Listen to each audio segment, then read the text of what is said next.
Well, welcome back to Plato's Cave. With me today, I have Matthew Flummer. He is a professor of philosophy at Porterville College, where he teaches a variety of courses and writes about free will, moral responsibility, and philosophy of religion when he's not hosting the Free Will Show, which he co-hosts with Taylor Sear. So, Matt, thanks for joining me today. Thanks for having me. I'm glad to be here. Yeah, I was thinking about this, and it's kind of funny. This is a different conversation than I tend to have, because most of the time, I've read like one or two pieces of someone's work, and then I'm asking them questions about that work specifically. But for this one, I've kind of had a pretty broad sampling of, I've listened to probably most episodes of your show with Taylor Sear. But it's funny, you guys don't play a huge role in the conversations a lot. Did you guys kind of set out with the explicit plan to really just kind of showcase the guests as opposed to interject? Yeah, it kind of, when we first had the idea, it kind of evolved as we talked more and more about it. And I think we were fortunate to decide to do this when the shutdown happened. Yeah. So that I think a lot of these people might have been bored. And when we said, hey, let's talk about philosophy, and they were like, okay, well, we want to do something where we can interact with people. So we were really fortunate that just about everybody we asked to be on the show decided to come on the show. And so it really gave us an opportunity. Nobody knows who we are. So most people probably don't want to sit and listen to Taylor and I talk about free will. But when we can get, top scholars in the world to come in and talk with us about it and let them showcase their work and maybe how it's changed over the years, it kind of worked out. And yeah, that's it. It was even better than it would have been, I guess is what I'm trying to say. Yeah, exactly. Yeah, I mean, honestly, it was because you guys first published it in the first episodes were like August of 2020 or something like that. I mean, it's like a perfect time to get people at their peak boredom. Yeah, to do it. I was curious. I mean, how I've listened to most episodes where you've interviewed someone. And I also listened to kind of the introduction episode. I think it was episode 0, where you and Taylor were talking about, your own interests and everything. I don't remember if you discussed this, but I wanted to ask you, how did you get interested in philosophy generally, but then specifically in free will and moral responsibility topics? Yeah, it's a really long story. I didn't do an undergrad in philosophy. So the only philosophy class I had as an undergrad was a contemporary moral issues class, and I hated it. And I don't know if it was the subject matter or the teacher, or if I just wasn't a good student, or maybe a combination of all three. But it just didn't strike me at the time. I was 18 and didn't know much and didn't even know what philosophy was. And even after taking the class, I still couldn't tell you what philosophy was. And it wasn't until later I had a kind of a job where I had a lot of time to think. And what I didn't realize that the thoughts that I was having were philosophical kinds of thoughts. So some, about free will back then. And I started to read more and study theology. And theology was kind of like my gateway drug into philosophy. And realized, these questions that I have are not theological questions per se, but they're more philosophical. And it just kind of, free will was always one of my interests, even before I realized, I was thinking about philosophy. And it just worked out where every place I went, there was a philosopher who was interested in either free will in particular or philosophy of action more generally. Yeah, because you got your PhD from Florida State University, which is like a top program in the country for free will and responsibility. Yeah, right. Yeah, it's a great place. It's kind of interesting that you said like the theology was kind of the gateway drug to philosophy, because my interest in it is kind of very similar to that. It's actually funny. I'm applying to, I don't know if I mentioned this in my invite or not, but I'm applying to a master's and PhD programs in philosophy right now.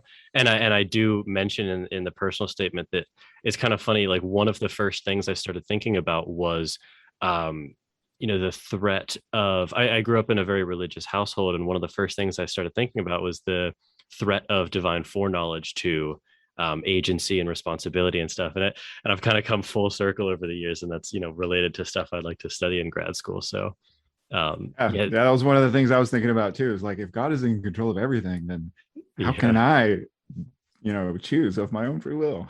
Yeah, exactly. Yeah, I want to return to that topic because I've loved the I one of my kind of my favorite clustering of episodes maybe are the ones. I mean, I know you talked with John Martin Fisher about this, but there was some with Dirk Paraboom also and Greg Caruso, possible threats to free will or moral responsibility. I think those are stuff that I want to get back to.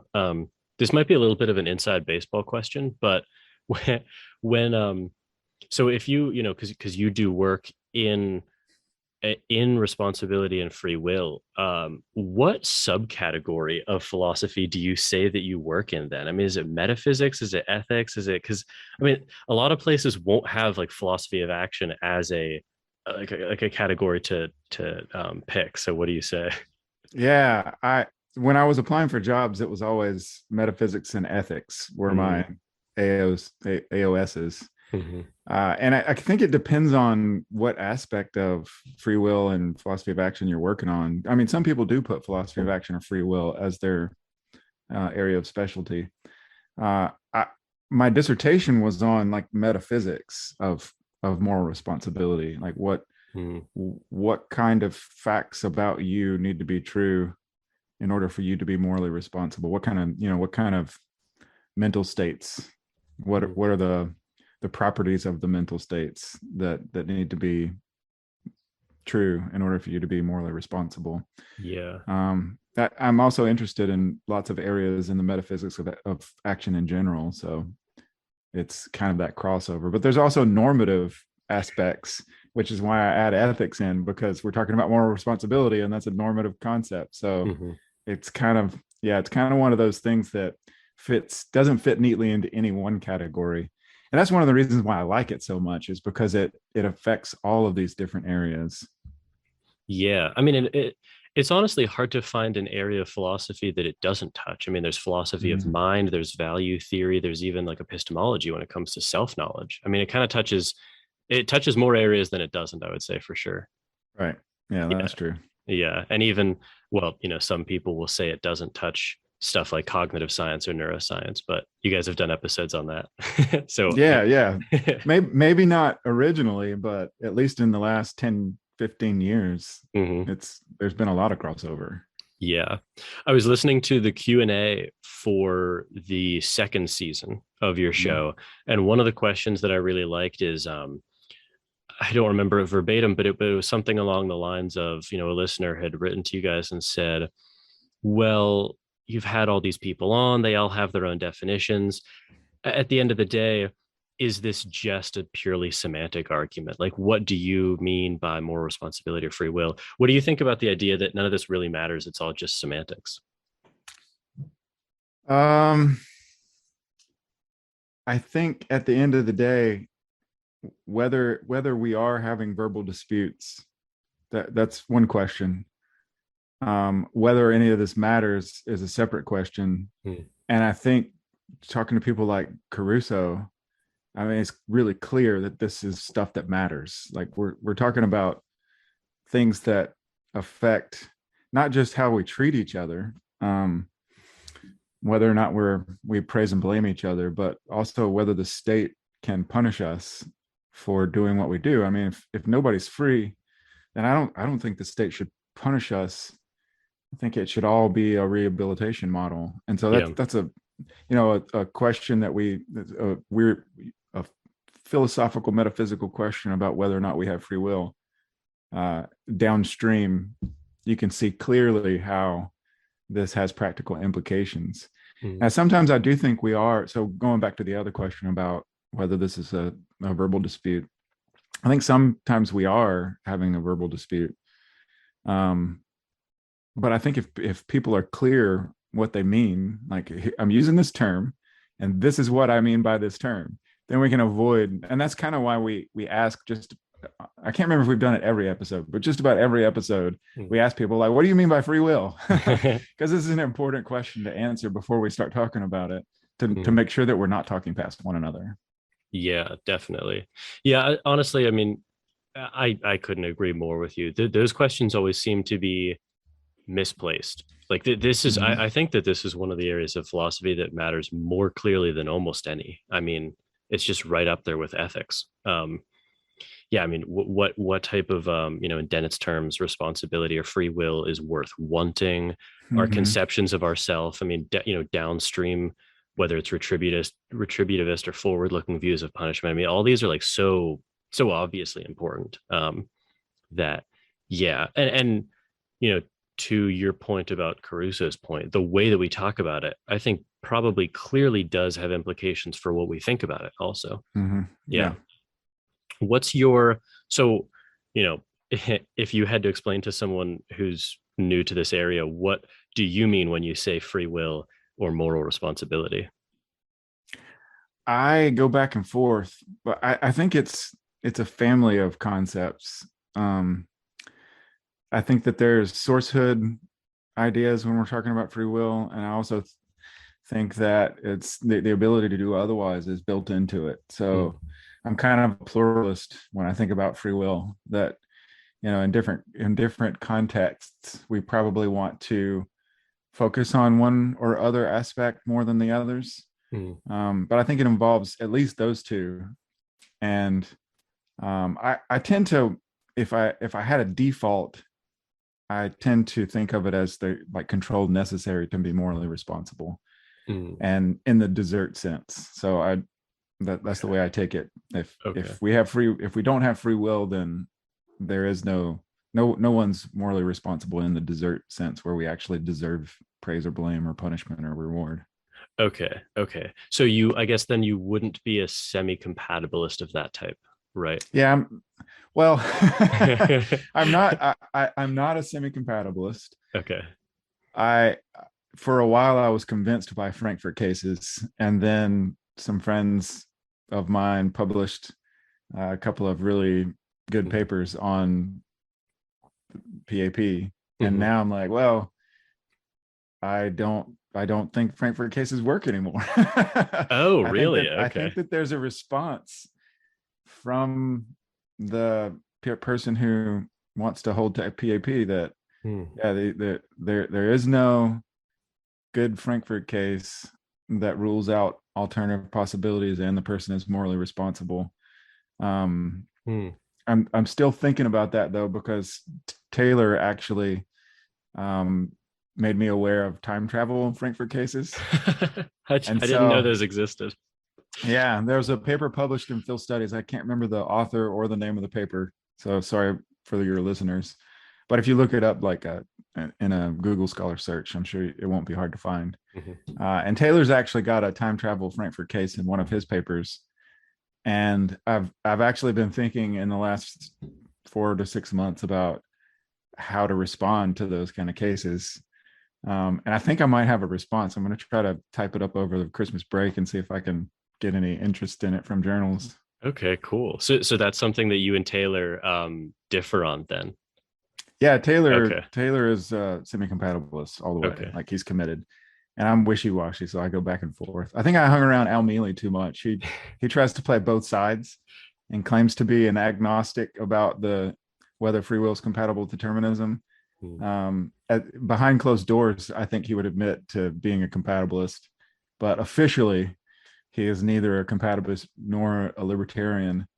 And I I go back and forth between agnostic autonomism is the official name for his view, and Mysterianism, where Oh, okay. it's like sometimes I think it's free will is compatible with determinism, and sometimes I don't, and I go back and forth. Yeah, and it doesn't help that I don't like any of the extant theories of free will. So I'm like, okay, maybe libertarianism is true, but there's not any good theories of libertarianism. Yeah. Yeah. I don't even think there's any coherent um definitions of libertarian free will. Um, but well, so circling back for a second. Okay, so if I understand kind of the original Frankfurt case in Frankfurt's what 69 paper, I think it was, Mhm. the Jones 4 case. Yeah. The point of that is supposed to pull the intuition that, so there's this kind of, Black, the evil neuroscientist, or I can't remember. There's White, there's Plum, or no, that's Paraboom. I can't remember Yeah, all that's the names. Paraboom. It's Yeah. yeah, it's confusing when we use generic names like Black and it's Black and Jones, I'm pretty sure, from the original Frankfurt paper. Yeah, but so there's this I won't name them. There's this like there's this kind of all-powerful neuroscientist who can intervene in the brain of Jones if he were to act in one way. But it turns out kind of happily that he doesn't act in that way. And he does the thing which he had initially wanted to do. He had, as Frankfurt goes on, he kind of has that mesh of his different order desires to do it. He endorses the desire to do it. And so he does it. And the neuroscientist never intervenes and changes the course of action. And that's supposed to pull the intuition that, wow, look, this guy couldn't have done otherwise, because if he had tried, the neuroscientist would have intervened and made sure he did the thing that he was going to do anyway. But yet he still acted of his own desires and his own intentions, and he presumably endorsed those. So therefore, it's supposed to pull the intuition that we're able to ascribe blame or perhaps responsibility judgments, even if someone can't do otherwise. So I'm actually curious. Can you tell me why you don't find that intuitive? Oh, I do find it intuitive. Well, So true. when Yeah. you tell the story and you say, well, this person can't do otherwise, but they did what they did on their own, Hmm. then just that story by itself, I'm like, oh yeah, like if that's the case, then alternative possibilities are not required for being morally responsible for what you do. Hmm. But there's since Frankfurt published this paper, there's been tons of responses in the literature, and the way it goes in philosophy is people come up with objections, and so somebody comes back and say, well, we can revise the case to avoid this objection, and then somebody comes up with an objection to the new case, and it's this back and forth. And so the last iteration, I think the best version of the Frankfurt case, besides the time travel ones, is the Mealy-Robb case. Are you familiar with the Mealy-Robb case? I don't think so. So Al Mealy and David Robb co-authored a paper where they came up with a Frankfurt case that was supposed to avoid all of the previous worries. So the previous worries were people like Robert Kane and I forget what Whitaker's first name is, but it's become called like the Kane-Whitaker response, where in the original Frankfurt case, unless you build determinism into the case, that the counterfactual intervener can't guarantee the outcome. So up until some theories of libertarian free will are going to say that you have alternative possibilities all the way up until the moment of action. And if that's the case, then the person could have done otherwise. The counterfactual intervener wouldn't have had time to intervene. And so people responded and say, well, what if there's some kind of involuntary thing that happens that the intervener is watching for, like a blush, like a tell. Yeah, if he blushes, then he's going to do this. If he doesn't blush, he's going to do that. But there's still a deterministic causal chain between the blush and the action. So you have all these, much ink has been spilt. And I've heard, I don't know if this is a fact, but I've heard some journals just refuse to publish stuff on PAP for a long time in Frankfurt cases, just because there was so much and this back and forth for 20 or 30 years. But the Mealy-Robb case is supposed to avoid all the previous worries by being a causal preemption. Sometimes it's called a trumping case, where you have to imagine the counterfactual intervener sets up a deterministic causal chain that is leading towards a specific action, and the person is deliberating about whether to perform that action. And at the moment of action, the deterministic causal chain has it built in that if they arrive at the moment at exactly the same time, then the person's free choice trumps the deterministic causal chain. But if the person doesn't decide at that time, then the deterministic causal chain will cause the action. Does this make sense? I think so. Yeah. So it's like if at exactly the same time they both arrive at that moment, then the deterministic causal chain will just kind of allow the decision to trump it. Yeah, yeah. That's like a rough explanation of the case, but that's the general idea. And so then there is no worry about the prior sign or any of the other things that people added to the previous Frankfurt cases, and you definitely don't have any alternatives because it's waiting up until the moment of action, and there's not you don't have to build determinism into the case. Like there's a deterministic causal chain, but determinism doesn't have to be true on a universal scale. And it still seems like the person is morally responsible for what they do. So a guy that also went to Florida State, Michael Robinson, has a really good paper. I think it's called Robust Flickers of Freedom. So he's taken, one of the responses is called the flicker defense. And this is the one where you retain that ability to do otherwise all the way up until the moment of action. And the worry that people like John Martin Fisher had was that those alternatives aren't robust enough to ground moral responsibility. So if you think about what the alternatives are, it's either going to be you do the thing on your own or you are caused to do the thing. And being caused to do something isn't robust enough, or deterministically caused to do something isn't robust enough to ground moral responsibility. You want an alternative possibility in which you are morally responsible. And that's the kind of alternative that can ground moral responsibility. And the thing Michael Robinson pointed out was that there's an omission that is an alternative and it's robust enough to ground moral responsibility. So that's the basic idea. That's super interesting.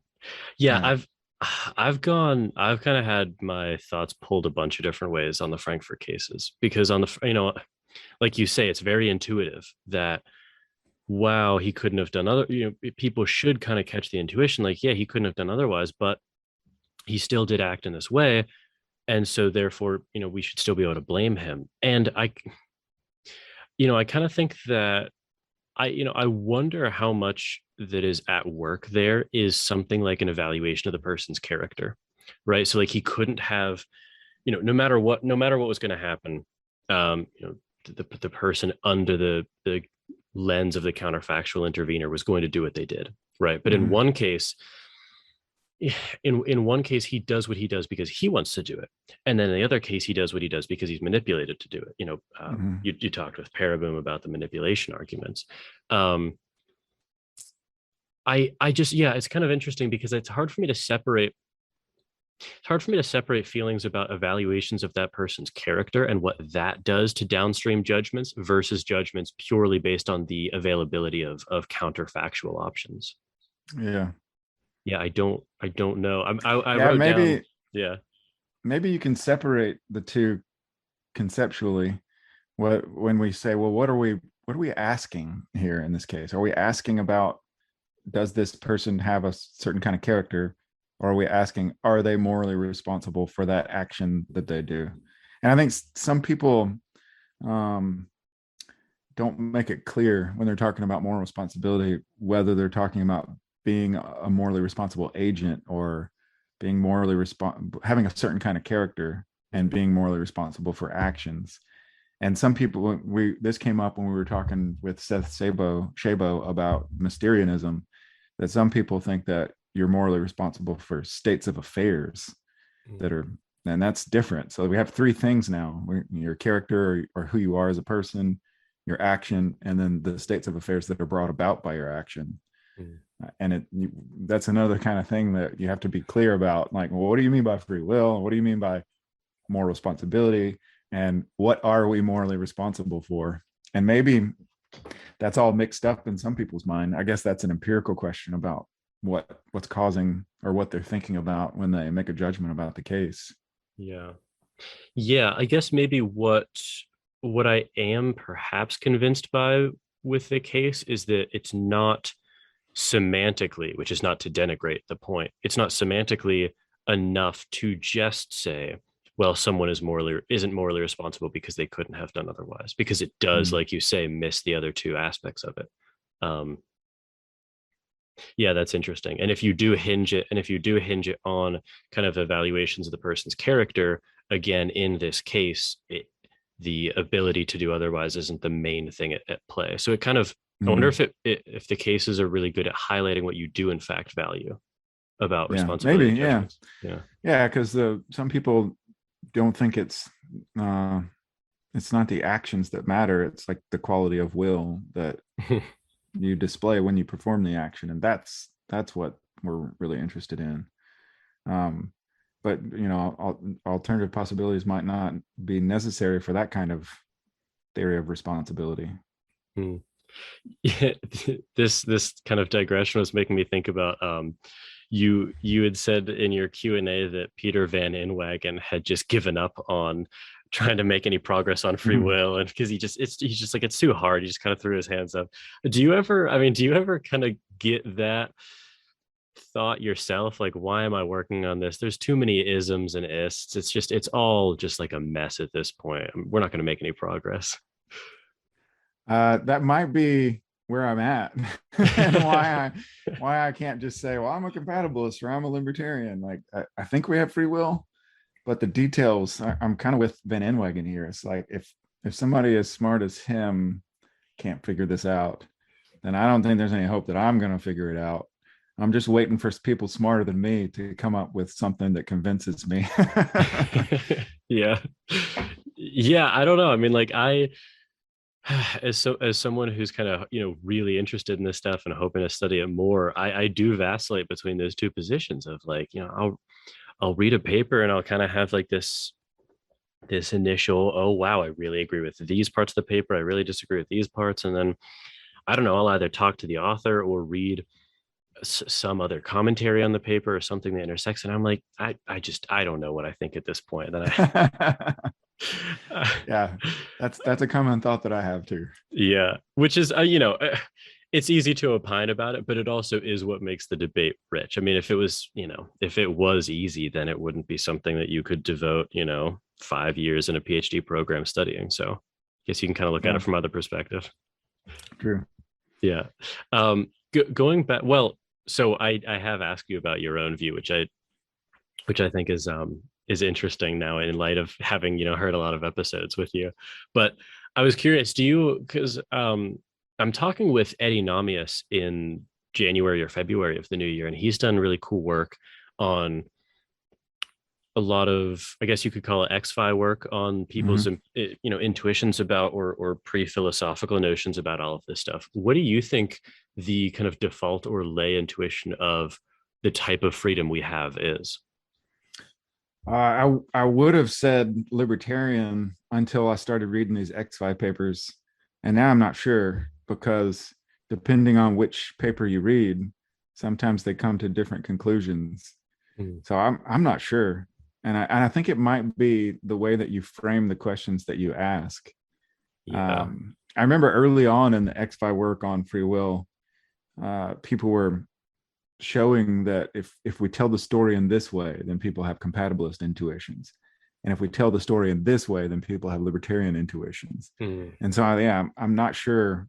Like when we talked to Manuel Vargas, he seemed to think that the folk concept is libertarian, but I'm not sure. Like you Yeah. said, I could read something tomorrow that would convince me that it's not.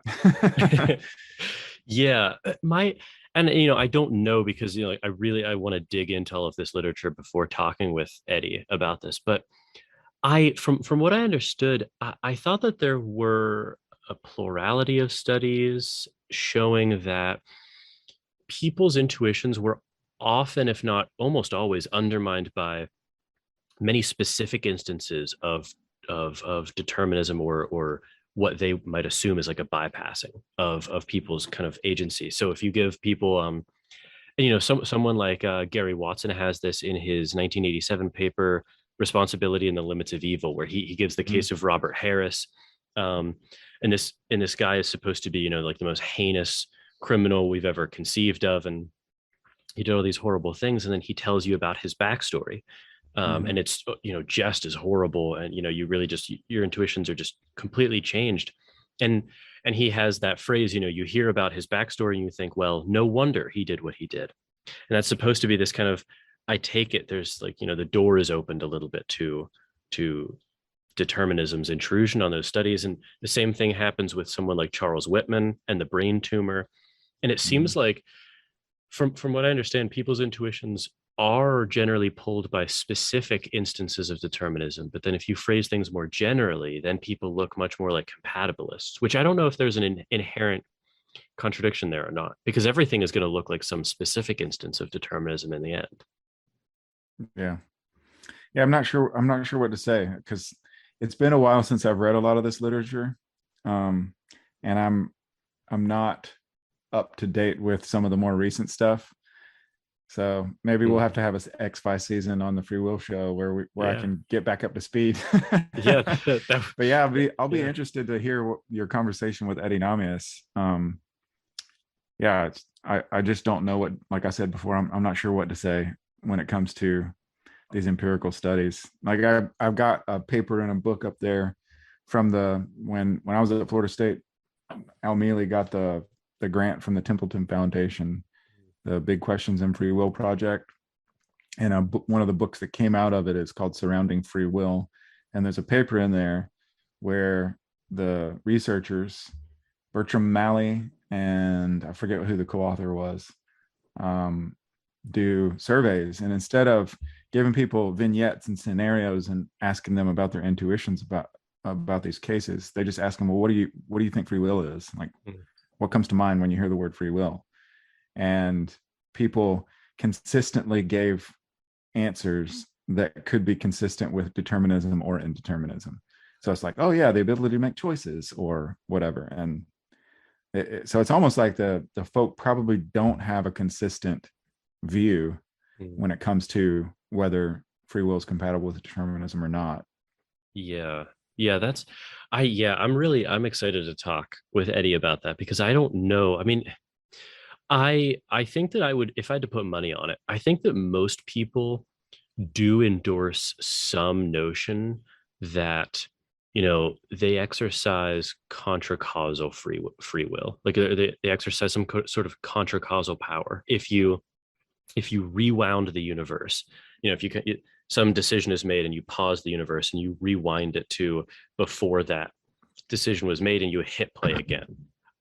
And it's not due to anything like quantum randomness that doesn't really get at, any robust notion of freedom that we have. I feel like people, and I don't know, this is just an intuition, but I do feel like most pre-philosophical notions or lay people endorse, at least implicitly, the notion that you really can, through like the sheer Kantian will, like step outside the stream of causation. But I don't know.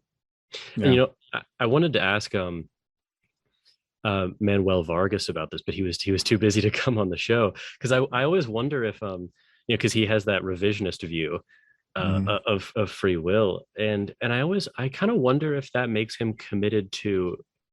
I just find it interesting that he endorses that revisionist view on the one hand, but he also thinks that most people are libertarians on the other hand, because it seems like if he believes both of those things, then he should be kind of committed to the project of disavowing people of libertarian free will, right?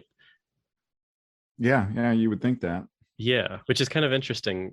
I don't know what I think about that. I mean, it's kind of part of the project. I mean, when we say that we need to revise our concept, it's like, well, you formerly thought it was this, but it's actually this. Like, this is the thing. And the examples that he give are similar too, where, if we're thinking about a revisionist concept of like marriage, you formerly thought it was just this, but we're revising it to this over here. So I think part of that might be disabusing people of their former concept. Yeah, that's interesting. Yeah, marriage is a good example, because you could have previously thought about it as just something between a man and a woman, whereas now it can be very plural in that sense. So that's interesting. And yeah, that's a really good example, because it does, like, being as young as I am, my views have just been revised on that. Like, it was something that was changing as I was even formulating concepts of that stuff. Yeah, I think for most of the Western world, it's that way.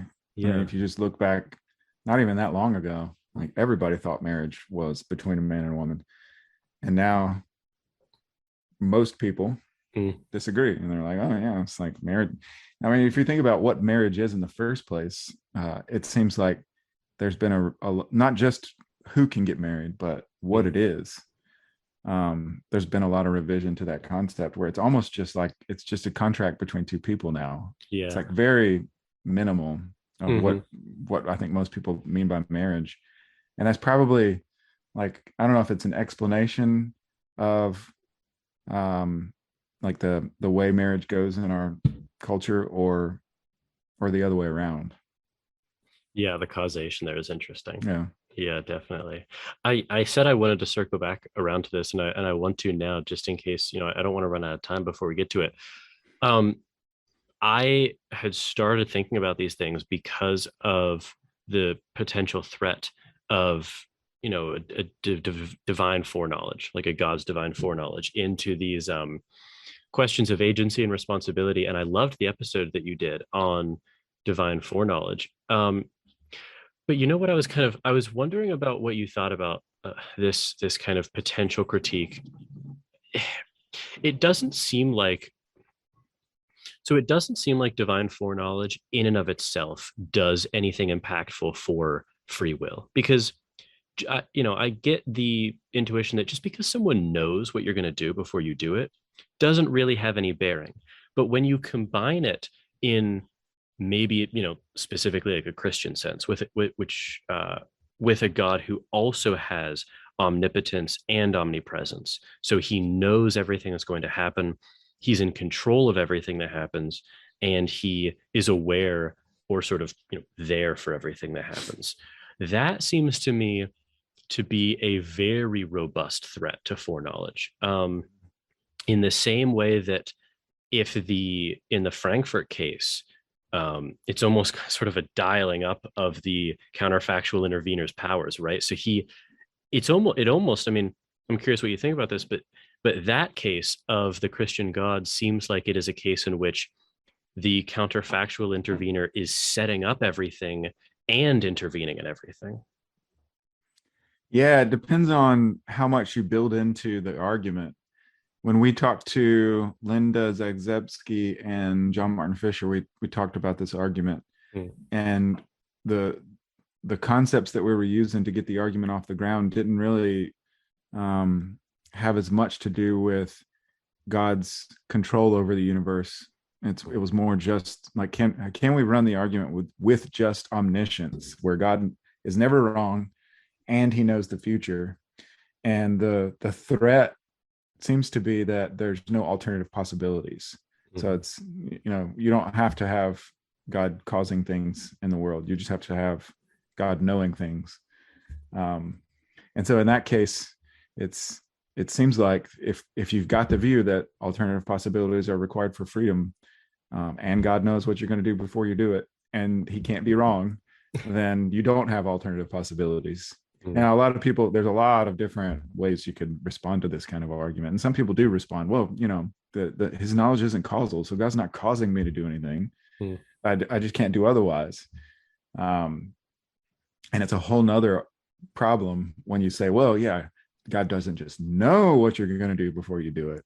God's actually like involved in the causal order and bringing things about. And, depending on how strong of a view of God's sovereignty you want to build into the argument, it could be much more interesting if you think it's, the problem of God and freedom is interesting, or much more potent of an argument. Yeah, because yeah, you're right that it definitely ratchets up the potency as you give him more and more powers. Because it seems like, in your show, you've talked about multiple kind of, you might call them bases for a certain type of freedom, or a certain basis for responsibility, something like sourcehood, the ability to do otherwise, the subjective experience of agency, or the condition of not being manipulated by another agent, right? And it seems like the most clear case in which someone's not responsible is a case in which they are manipulated by another agent. That seems to be one where the majority of views will concede that look, if I'm pulling your strings, then you're less responsible in a way in which you're not, if just the universe is kind of pulling your strings. Mhm. And yeah, it was always kind of an interesting question to me, because in the Christian conception of God, it seems like he is pulling every string that exists.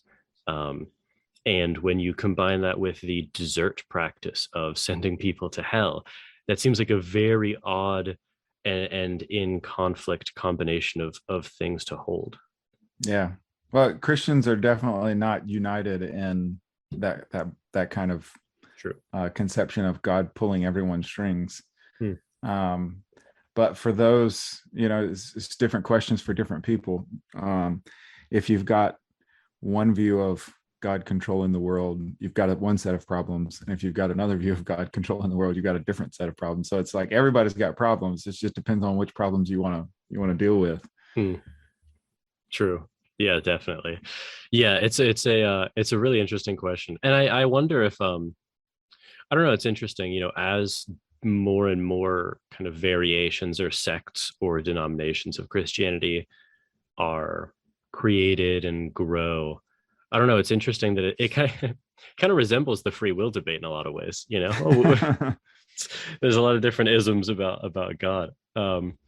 Well, so circling back, oh, I loved your most recent episode with Christian Miller. Well, I guess second Mhm. most, because one just got published either this morning or yesterday. Um, No, Christian Miller was the most recent one. oh, We'll really? have another Okay. one coming out next week. Oh, okay. Oh, maybe I just saw the announcement for it today Yeah. or something. Yeah. He talked about situationism, Hmm. which is really it's a very cool way to introduce a new threat to determinism, because it's sort of it's at a much more pragmatic level than something like the general thesis of determinism. Um, what do you think about the potentiality for social psych or cognitive psych to make the most robust intrusions into our ability of our own agency, or our assessment of our own agency, rather? Yeah, I think the cases like situationism are interesting for multiple reasons. And I think they are kind of eye-opening when just to give an example, like one of the ones we talked about with Christian Miller was you take people in a controlled environment and you're measuring their responses in a situation like where someone clearly needs help, Hmm. and you measure whether or not the people in the experiment help.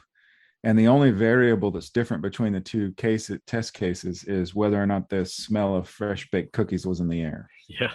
And people were way more likely to help if there's fresh baked cookies, the smell is in the air. And so it seems like that's something that is irrelevant and shouldn't matter to how we respond to a situation. You would think that, yeah, if I saw somebody that needed help, I would help, and it wouldn't matter whether I smelled cookies or not. Yeah. But the results are clear. People overwhelmingly are more likely to help. So Hmm. what do we make of that? And I tend to think that we should make of it that we're way worse than we think we are. Yeah. And Yeah. we allow irrelevant factors to contribute to or influence our behavior when we shouldn't, but we do. And so, like, what conclusion you want to draw from that, I'm not sure, but I definitely think we should approach ourselves with more sober judgment and think that we're not as good as we think we are. Yeah. Christian had some saying like, like the scope or size of our virtue is way smaller than we think it is, which is Yeah. yeah, it is very true. I mean, people, everyone thinks that they would be the German who stood up to the Nazis, but that's just not how history goes, which is interesting. Right. Yeah, who knows what you would do in a situation. I would like to think that I would I would be the one to stand up to them, but Mm, who knows? Like, maybe I would be a coward. I don't know. yeah. Philip Zimbardo had this really kind of interesting takeaway from, and I know that, the validity of his experiments have been put in question in recent years, but he had this really cool kind of takeaway from his the Stanford prison experiments, Mhm. where he developed that kind of I don't remember the exact name of the organization, but it was like a heroes in training or heroes in waiting kind of practice almost, where you would train yourself to have that helping kind of heroic response in the same way that someone like a firefighter would. If any of us are presented with a burning building and there's someone that we could save, most of us are probably going to do nothing, mostly because we're afraid, but also because we don't know how to save someone.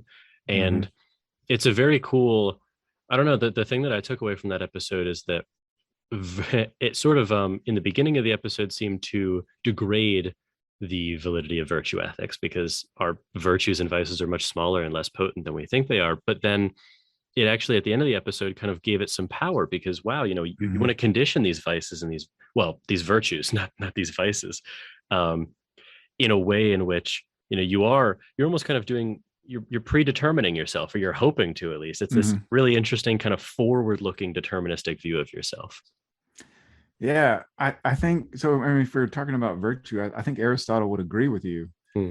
that, virtue is a habit. So, and the only way to get a habit is to do something over and over again. So, when I think of the like conversations like we had with Christian Miller, the thing that I think of similar things. Like I need to know myself and know my own limitations, and if I don't want to be that way, I need to take action, like you were saying, to ingrain habits of, well, maybe I should pay more attention Hmm. to the people around me when they need help, and to tell myself I'm going to help when I see somebody who needs help, so that I don't get into that situation where either I don't notice and I should have noticed, or I notice and I just chicken out for whatever reason and decide to do something else or be selfish instead.